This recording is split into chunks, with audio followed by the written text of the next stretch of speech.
এলাকার প্রতিটি ঘরকে আপনি নামাজি ঘর বানিয়ে দিন। আয় আল্লাহ, প্রতিটি মুমিনকে নামাজি ইমানদার বানিয়ে দিন। হক হালালের পথে চলবার তৌফিক দান ফরমান।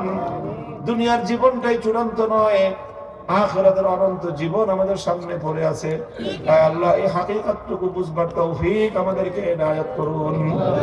ইলাহুল আলামিন, রব্বুল আলামিন, আমাদের এই মাটি, এই জমিন, আমাদের পূর্বপুরুষরা অনেক চোখের অশ্রু দিয়ে, অনেক মাথার ঘাম পায়ে ফেলে, বুকের তাজা রক্ত দিয়ে এই জমিনটাকে আল্লাহ আমাদের জন্য নিরাপদ রেখে গেছেন। আয় আল্লাহ, এই জমিনের আমানত রক্ষা করার তৌফিক আমাদেরকে দান করেন।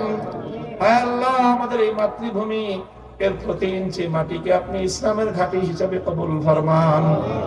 ইলাহুল আলামিন, রব্বুল আলামিন, আমাদের যাদের বাবা মা হায়াতে আছে, আয় আল্লাহ, সুস্থতার সাথে নেক হায়াত দান করেন।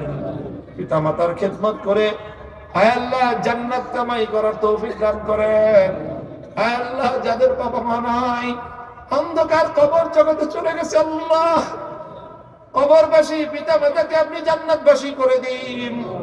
আয় আল্লাহ, আমাদের আপনজন যারা কবর জগতে চলে গেছে, মালিক, জানি না কি অবস্থায় আছে, আল্লাহ, তাদের কবরগুলোতে জান্নাতের সংযোগ কায়েম করে দিন। ইলাহুল আলামিন, আমাদের মধ্যে যারা অসুস্থ আছে সুস্থতা দান করুন, যারা পেরেশানিতে আছে পেরেশানি দূর করে দিন, বেরোজগার যারা আছে হালাল রুজির ব্যবস্থা করে দিন। আয় আল্লাহ, যারা হালাল পথে উপার্জন করে, আয় আল্লাহ, তাদের কামাই রোজগারের মধ্যে আপনি বরকত দান করুন। রব্বানা তাকাব্বাল মিন্না ইন্নাকা আনতাস সামিউল আলিম ওয়া তুব আলাইনা ইয়া মাওলানা ইন্নাকা আনতাত তাওয়াবুর রহিম।